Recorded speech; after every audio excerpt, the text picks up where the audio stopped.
Σε ένα καλό βράδυ.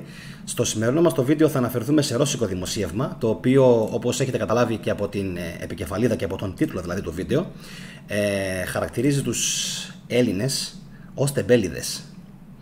Και μάλιστα οι Ρώσοι, εκτός από τεμπέληδες, μας λένε και κουτοπώνηρους, πονηρούς, ευέλικτους. Μας λένε γενικά ότι είμαστε μια ράτσα που εκμεταλλεύεται την Ευρώπη.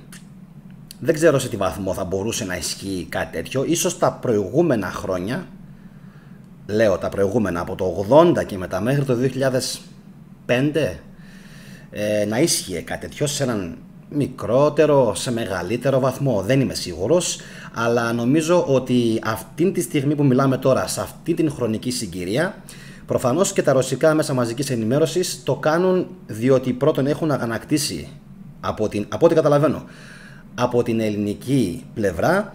Δεύτερον, είναι εντυπωσιακό το ότι το κάνουν εναντίον του Έλληνα πολίτη. Δεν το κάνουν εναντίον του Μητσοτάκη, του Πρωθυπουργού, δεν το κάνουν εναντίον του Τσίπρα, εναντίον των βουλευτών της Ελλάδας, εναντίον του Σχοινά, εναντίον του Κατρούγκαλου, τον οποιονδήποτε. Το κάνουν συγκεκριμένα εναντίον των Ελλήνων. Και μου έκανε τρομερή εντύπωση. Θα δούμε σήμερα, παιδιά, βλέπετε και στην εικόνα το πόσο δουλεύουν οι Έλληνες. Είναι ξεκάθαρο το πόσο δουλεύουν και εγώ θα έλεγα ότι είναι παραπάνω από αυτό. Είναι και τα μαύρα μέσα, είναι και οι μαύρες οι ώρες. Λοιπόν, είναι και αυτό που γράφει ο Κωνσταντίνος, το οποίο βλέπετε πως όσοι είστε live το έχω καρφιτσώσει. Λοιπόν, εγώ μέχρι σήμερα, λέει, non-stop δουλεύω 330 μέρες επί 12 ώρες, που μας κάνουν 3.960 ώρες, το οποίο το θεωρώ πραγματικά απίστευτο. Φοβερό, δηλαδή όταν λέω απίστευτο, όχι δεν το πιστεύω, φοβερό, απάνθρωπο. Στην ψηφοφορία, παιδιά, σας έβαλα να επιλέξετε ποιοι είναι οι πιο τεμπέληδες της Ευρώπης. Οι Έλληνες, οι Πολωνοί, οι Ιταλοί ή οι Γερμανοί. Και από ό,τι βλέπω συγκλίνεται με την άποψή μου. Οι Γερμανοί 41%, το 33% λέει οι Ιταλοί, το 10% λέει οι Πολωνοί και το 15% μόλις πιστεύει ότι είναι οι Έλληνες. Και εσείς που ψηφίσατε ότι οι Έλληνες είναι οι πιο τεμπέληδες, έχετε προφανώς κάτι κατά νου. Δεν μπορώ να ξέρω τι είναι αυτό. Προφανώς και όλο και κάτι θα σκέφτεστε. Καλησπέρα, αρχαία ελληνικά μυστήρια. Γεια σου, Αλέξανδρε.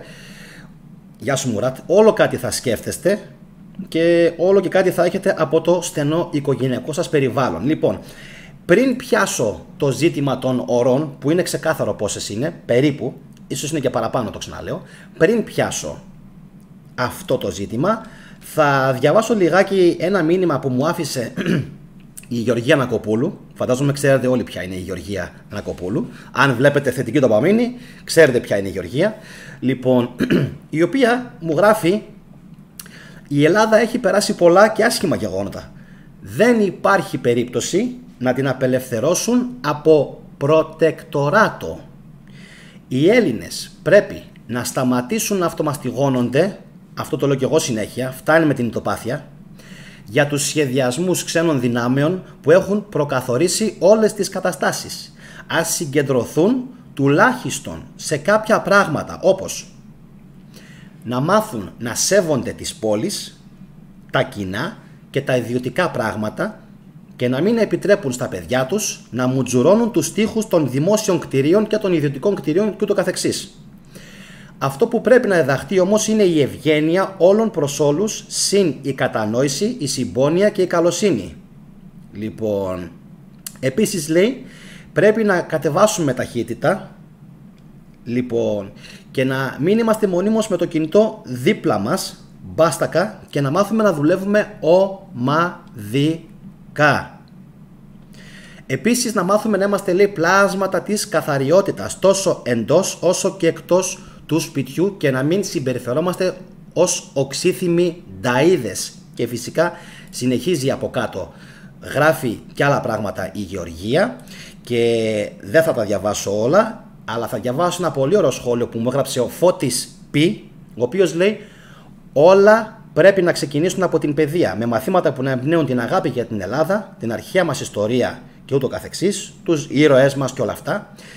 Και λέει, προχωράω για να μην σας κουράζω, φοβούνται να προσθέσουν το μάθημα της φιλοσοφίας, γιατί θα ξυπνήσουν τα Ελληνόπουλα και θα τους πάρουν με τις πέτρες. Εδώ πριν μερικά χρόνια καταργήσαμε και το μάθημα της λογικής.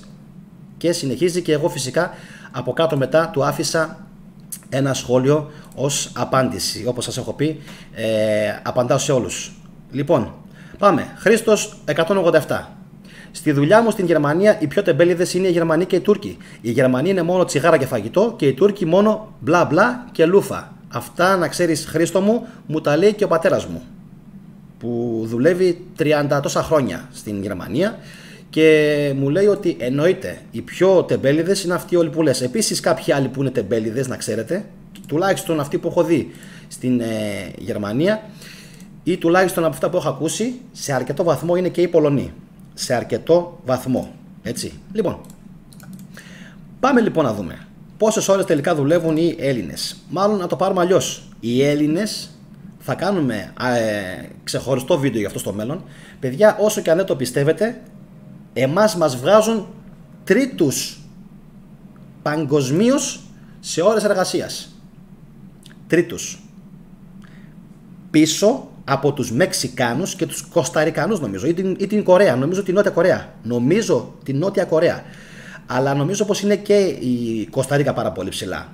Μετά από εμάς είναι Χιλή, Ρωσία, Τουρκία, Αμερικάνοι, Ιταλοί, Ιαπωνέζοι, Καναδοί, Ισπανοί και ούτω καθεξής. Οι Γερμανοί που μας ηρωνεύονται δουλεύουν μέσο όρο 1371 ώρες. Οι Έλληνες δουλεύουν 2000 μέχρι 2050 ώρες. Εγώ πιστεύω όμως ότι είναι παραπάνω.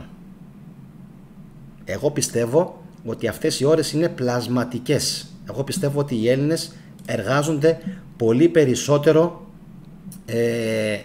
από αυτό που μας λένε. Είμαι σίγουρος. Λοιπόν, επίσης παιδιά, αυτό που γράφει πιο πάνω ο Χρήστος για τους Τούρκους έρχεται προς αντίκρουση. Δεν ξέρω αν αναφέρεται στους Τούρκους της Γερμανίας, αυτού που διαβάζω εγώ τώρα, ότι οι Τούρκοι δουλεύουν 1832 ώρες. Είναι στην 6η θέση οι Τούρκοι. Οι Τούρκοι δουλεύουν πιο πολύ από τους Αμερικάνους. Οι Τούρκοι δουλεύουν επίσης 500 ώρες πάνω από τους Γερμανούς. Και αυτοί. Και αυτό το τονίζω γιατί γράφει ο Μουράτ ότι είναι λάθος αυτό που είπε ο Χρήστος. Ίσως ο Χρήστος να αναφέρεται στους Τούρκους της Γερμανίας. Εντάξει, γιατί άλλο πράγμα είναι οι Τούρκοι της Γερμανίας, άλλο πράγμα είναι οι Τούρκοι στην Τουρκία, που σήμερα διάβαζα άρθρο ότι πεινάνε πάρα πολύ. Και ο Ερντογάν πραγματικά δεν ξέρω πώς έχει καταφέρει όντως αυτό το αφήγημά του να πει στον κόσμο δηλαδή ότι όλα πάνε καλά. Λοιπόν, ο Ace μου γράφει να πω λίγο για τους Έλληνες εργοδότες. Πες λίγο πώς είναι να δουλεύεις ηλεκτρολόγος στην Ελλάδα υπάλληλος με Έλληνα αφεντικό και πώς στη Γερμανία με Γερμανό αφεντικό. Κώστα μου, νομίζω πως δεν υπάρχει σύγκριση. Δεν υπάρχει μέτρο σύγκρισης. Ούτε από ώρες εργασίας, ούτε από την αμοιβή, ούτε από τη συμπεριφορά, ούτε από την κατανόηση, ούτε από την περίθαλψη, ούτε από την κοινωνική πρόνοια. Σου βάζουν πάρα πολλές φορές σου βάζουν τις βενζίνες, μέχρι και για το κινητό σου αγοράζουν τηλεκάρτες, σου πληρώνουν το 40% στον οδοντίατρο. Μιλάμε για παροχές τώρα, έτσι. Μιλάμε για παροχές. Λοιπόν, πάμε όμως παιδιά λίγο να ασχοληθούμε με ένα άρθρο, protagon.gr, έτσι λέγεται, όπου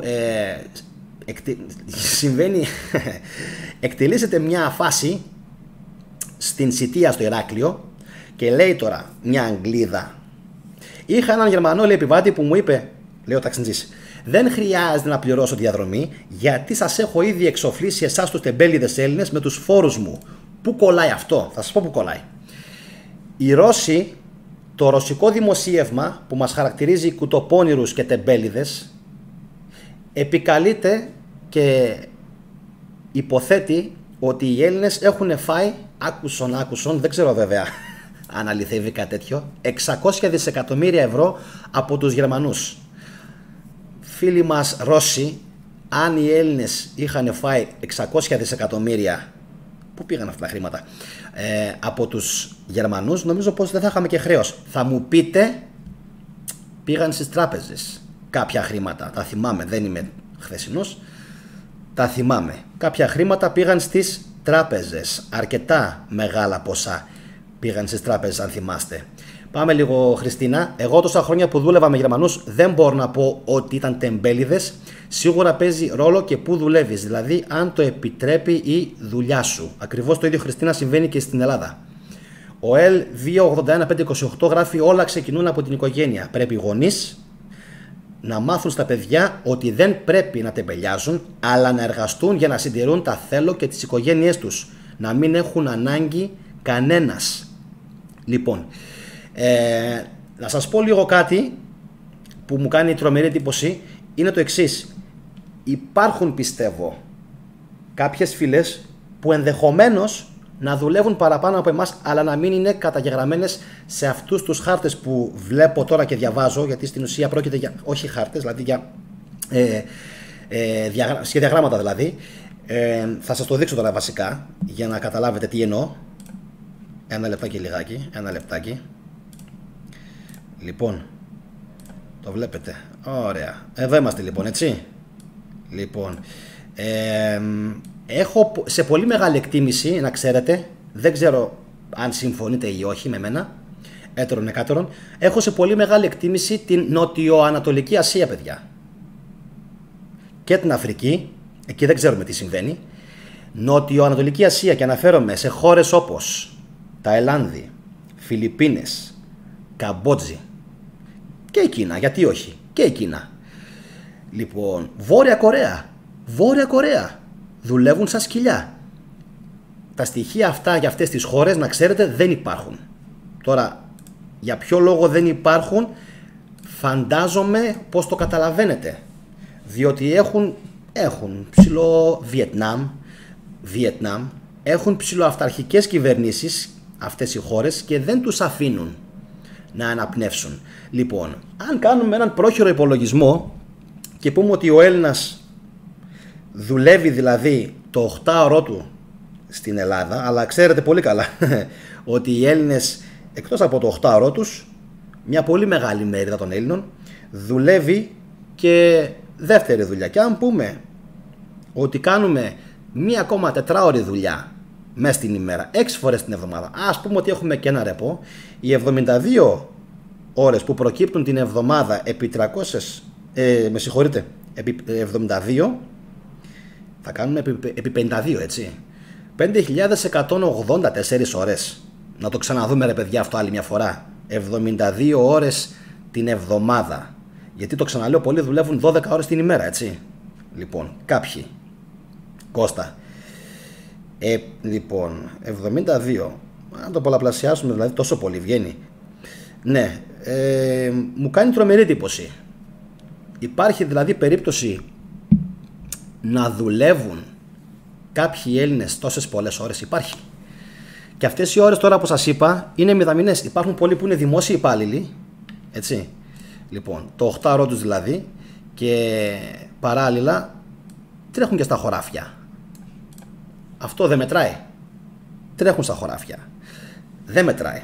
Οι φίλοι μας στη Γερμανία αυτό δεν το καταγράφουν. Υπάρχουν άλλοι που είναι δημόσιοι υπάλληλοι και τρέχουν και στις λαϊκές και security δουλεύουν. Υπάρχουν πολλοί που δουλεύουν security και μετά πηγαίνουν κάνουν delivery. Τα ξέρετε. Υπάρχουν πολλοί που δουλεύουν από το πρωί μέχρι το βράδυ. Να πούμε για τα καλοκαιρινά τα θέρετρα που επικρατούν οράρια Αφρικής και Νοτιοανατολικής Ασίας, εκεί Κίνα μεριά και κάτι άλλα παράξενα νησιώτικα συμπλέγματα που τους βάζουν να δουλεύουν 14 ώρες την ημέρα χωρίς διαλύματα, λέει. Έχω διαβάσει ένα βιβλίο του Βελόπουλου που τα λέγει αυτά, πολύ ωραίο βιβλίο, άσχετο, όπου έλεγε μέσα, όχι συγγνώμη, δεν του Βελόπουλου, είναι από τις εκδόσεις Κάδμος, νομίζω εκδόσεις Κάδμος, μπορεί και του Βελόπουλου, και γραμμένο νομίζω από 2 Γερμανούς. Θα σας γελάσω τώρα, δεν μπορώ να θυμηθώ. Και έλεγε αυτά τα απίστευτα παραδείγματα από χώρες όπου πραγματικά ο κόσμος υποφέρει. Λοιπόν, επειδή όμως στο σημερινό το βίντεο μας ενδιαφέρουν οι Ρώσοι, οι Ρώσοι λέει, δουλεύουν 1978 ώρες. Όπως σας είπα και πριν, αν η ταμπέλα αυτή με τους Ρώσους είναι σωστή, πάλι δουλεύουν λιγότερες ώρες από εμάς. Οι Ρώσοι δουλεύουν σίγουρα λιγότερες ώρες από εμάς. Απλά Μην τρελαίνεστε, παιδιά, 180 εκατομμύρια, 200 εκατομμύρια, πώς είναι? Είναι πάρα πολλοί οι Ρώσοι. Λοιπόν, εμείς είμαστε μόλις 11 εκατομμύρια. Μόλις. Λοιπόν, για να δω λίγο κάποια σχόλια. Οπότε, αν αληθεύει αυτό που έκανα πριν, έναν πρόχειρο υπολογισμό, έτσι, πρόχειρο, για τις 12 ώρες, που είναι 72 ώρες την εβδομάδα, αν μετά κάνει τον πολλαπλασιασμό με τις 52 εβδομάδες που έχει το έτος, βγαίνει πάνω από 5.000 ώρες. Οπότε τι να μας πούν τώρα? Τι να μας πούν τώρα? Οι Έλληνες δουλεύουν υπερδιπλάσιο χρόνο. Δηλαδή από τους Γερμανούς τουλάχιστον δουλεύουν πολύ περισσότερο. Και εγώ έβαλα 6 ημέρες. Υπάρχουν κάποιοι, ξέρετε, που δουλεύουν 84 ώρες την εβδομάδα. 7 στα 7. Όλο το χρόνο. Πριν από λίγο ο Κώστας έφερε ένα παράδειγμα. Έτσι. Φαντάζομαι πώς το είχατε δει. Λοιπόν, το ίδιο φαντάζομαι ισχύει και σε πάρα πολλές άλλες περιπτώσεις. Λοιπόν, να διαβάσω λίγο, παιδιά, κάποια μηνύματά σας. Να διαβάσω.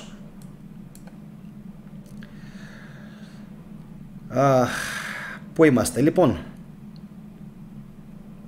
ο Ανώνυμος λέει, πού κατέληξα εδώ? Λέει, τι γλώσσα είναι αυτή? Είναι, λέει, ισπανικά? Όχι, ελληνικά είναι. Ελληνικά είναι. Λοιπόν, πάμε. Οι ώρες σαν καθαρός αριθμός έχουν σημασία για μας που κοπιάζουμε, λέει ο Χάρης Τοπάλ. Στην πραγματικότητα για την οικονομία δεν σημαίνει τίποτα. Το σωστό ερώτημα είναι όχι οι ώρες, αλλά η παραγωγικότητα εργασίας. Εγώ θα διαφωνήσω, Χάρη. Επέτρεψέ μου να διαφωνήσω, γιατί εγώ πιστεύω ότι όποιος δουλεύει τόσες ώρες, και τουλάχιστον στον ιδιωτικό τομέα στην Ελλάδα, αποκλείεται να ξύνεται. Αποκλείεται. Αποκλείεται. Ο άλλος δουλεύει σε βενζινάδικο, έτσι. Λοιπόν, δουλεύει 10 ώρα σε βενζινάδικο με ένα ρεπό την εβδομάδα. 10 ώρες, παιδιά, είναι 60 ώρες την εβδομάδα. Και μην μου πείτε ότι αυτός που δουλεύει στο βενζινάδικο δεν έχει σημασία. Έλληνας, Αλβανός, Πακιστανός, διότι όταν λένε Έλληνας εννοούν τους εργαζομένους της Ελλάδας. Τώρα, το ότι υπάρχουν πολλοί Έλληνες που είναι βολεμένοι, εισοδηματίες και ένα σωρό άλλοι, υπάρχουν. Αυτό δεν το συζητάμε. Το ότι υπάρχουν ένα σωρό άλλοι Έλληνες οι οποίοι είναι μια χαρά, είναι. Εμείς εδώ μιλάμε τώρα όμως για την εργατική τάξη. Λοιπόν, ο Ace μου γράφει, Γιάννη, πάντως δεν μετράει πόσες ώρες δουλεύεις. Μακάρι να δουλεύαμε λιγότερο και να παίρναμε περισσότερα. Ο Χάρης του Πάλ μου λέει, τυχαίνει να έχω γράψει άρθρο πάνω στο αν παίζουν ρόλο οι ώρες εργασίας και το πήρε και το αναδημοσίευσε ο Τζίμερος. Ναι, Χάρη, δεν έχει, το ξαναλέω, ότι εγώ διαφωνώ στο τι, ότι αν αναφέρεσαι σωστά, όπως το καταλαβαίνω, αναφέρεσαι στο δημόσιο τομέα. Γιατί ο δημόσιος τομέας, πίστεψέ με, δεν νομίζω να έχει και μεγάλη διαφορά όταν βλέπεις ότι ο άλλος κάνει ακριβώς τα ίδια με σένα ή και λιγότερα. Πολύ λιγότερα. Ο άλλος δουλεύει στο 20%, εσύ δουλεύεις στο 120% και παίρνει τα ίδια χρήματα. Και λες εσύ, τι λες, ρε φίλε? Θα κάθομαι εγώ να ξεσκίζομαι και να παίρνουμε τα ίδια φράγκα? Ποιος ο λόγος? Ποιος ο λόγος? Λοιπόν, αλλά και πάλι αυτό που λες, το συμμερίζομαι εν μέρη, έχεις ένα δίκιο, αλλά εγώ πιστεύω ότι ισχύει μόνο στον δημόσιο τομέα. Διότι ο αγρότης, όταν λέμε π.χ. ότι ο αγρότης έχει να κάνει ώρες εργασίας, δεν μπορεί να ξυθεί. Πρέπει να πάει να δουλέψει. Πρέπει να ετοιμάσει το χωράφι. Πρέπει να ετοιμάσει το τρακτέρ. Να. Το καρούλι να πάει να ποτίσει το ένα το άλλο, να σηκωθεί από τα μεσάνυχτα. Και ξέρετε, έτσι, μην τρελαίνεστε, πολλοί από αυτούς που δουλεύουν στα χωράφια είναι, άλλος είναι στο στρατό, άλλος είναι στο ΕΚΑΒ, άλλος είναι στην πυροσβεστική, άλλος είναι στην αστυνομία, άλλος, δηλαδή άλλος είναι και στο δημόσιο, έχει παντού και σηκώνονται 3-4 ώρα τα χαράματα. 3-4 ώρα τα χαράματα σηκώνονται. Οπότε δεν κολλάει αυτό το οποίο προσπαθούν τώρα οι Ρώσοι να μας προσάψουν. Δεν κολλάει, παιδιά. Δηλαδή το ότι επίσης υπάρχουν κάποιοι Έλληνες που ζουν καλά, που απολαμβάνουν τη ζωή και το καθεξής, είναι γεγονός. Αλλά δείτε λίγο τι λέει. Δείτε λίγο τι λέει ένας καθηγητής του Harvard. Άντε, πες ότι εγώ είμαι ο Γιάννης και εγώ είμαι φιλόπατρης. Εγώ, έτσι, διακατέχομαι από πολύ έντονα συναισθήματα φιλοπατρίας. Πες ότι εγώ δεν είμαι αντικειμενικός. Ας δούμε λίγο τι λέει το Harvard. Ο καθηγητής του Harvard, Michael Χέρτσεφελτ το πήγε, λέει, ακόμα πιο μακριά και λέει: οι ξένες κυβερνήσεις, οι τράπεζες και οι χρηματοπιστωτικοί οργανισμοί θα προτιμούσαν μια ταπεινωμένη Ελλάδα αντί για μια Ελλάδα οικονομικά αυτάρκη. Επομένως, προτιμούν το αρνητικό στερεότυπο που παράγουν αυτοί οι χαρακτηρισμοί. Αναφέρει ο καθηγητής σε μια λεπτομερή δημοσίευση που διερευνά το θέμα.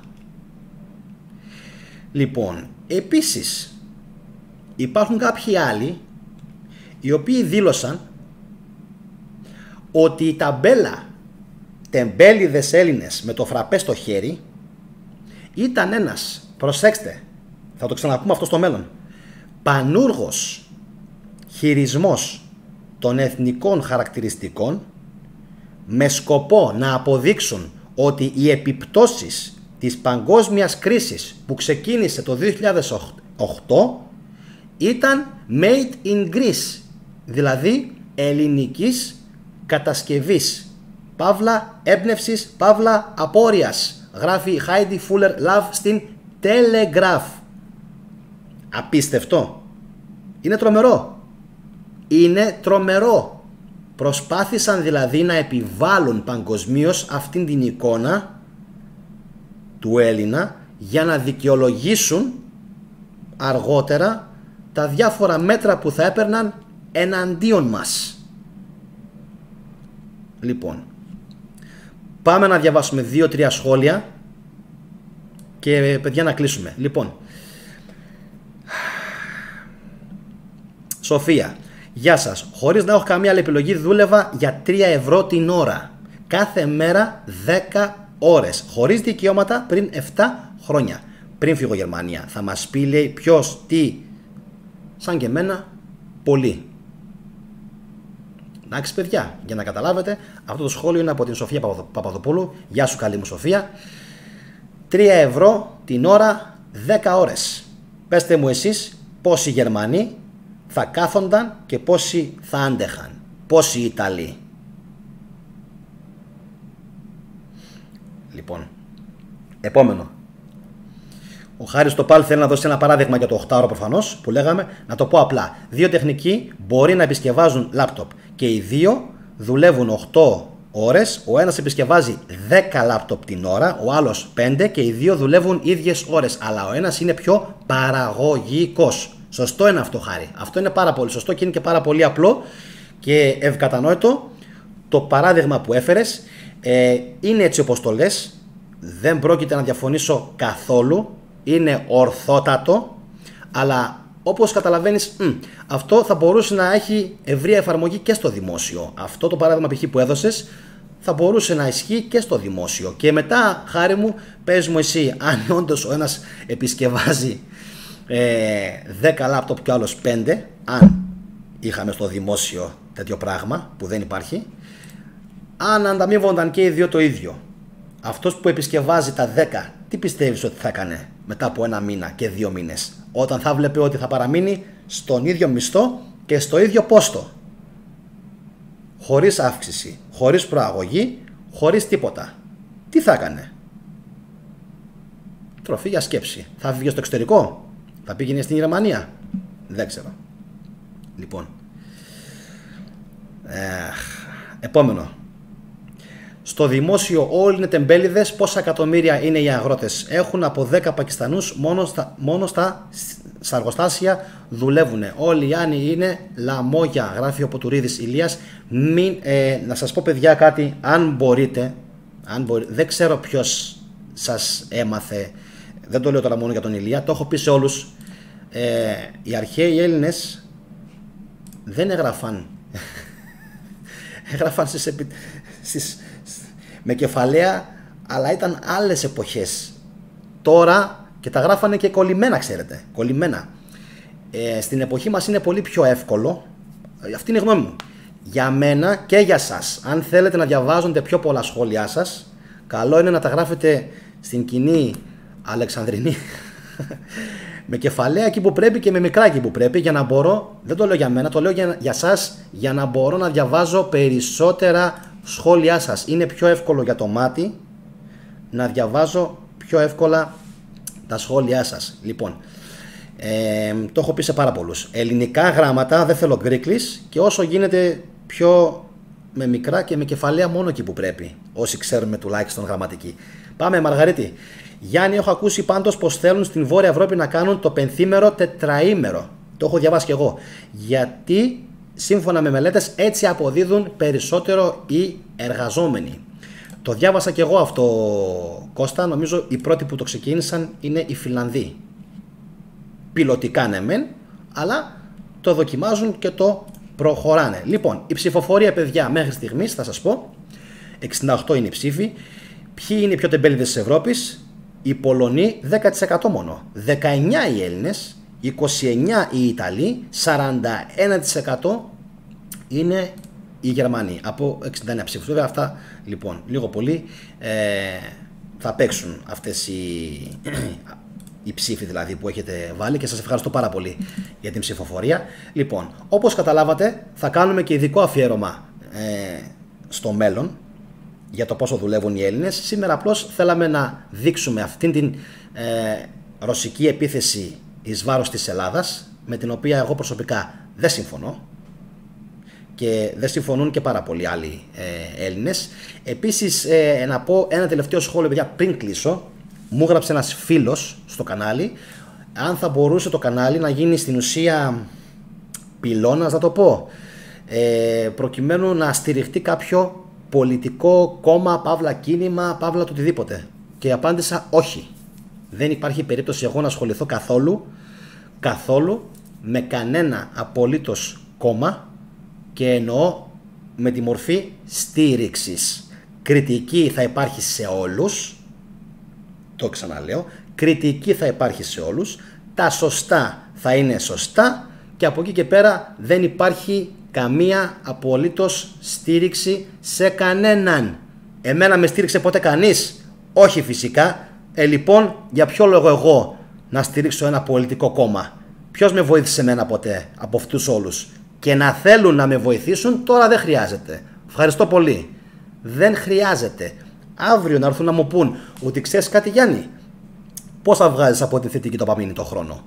Τόσα. Εμείς θα σου δίνουμε τα δεκαπλάσια. Θα τους πω ευχαριστώ πολύ, να είστε καλά, καλό βράδυ, χάρηκα για τη γνωριμία. Δεν υπάρχει περίπτωση. Λοιπόν, εδώ μιλάμε, παιδιά, για σέβαση, μιλάμε για την αρχαία Ελλάδα, μιλάμε για τη φιλοσοφία, μιλάμε για την ιστορία, κάνουμε έρευνα σχετικά με το τι είναι καλό για τον άνθρωπο, τι σημαίνει ευζήν.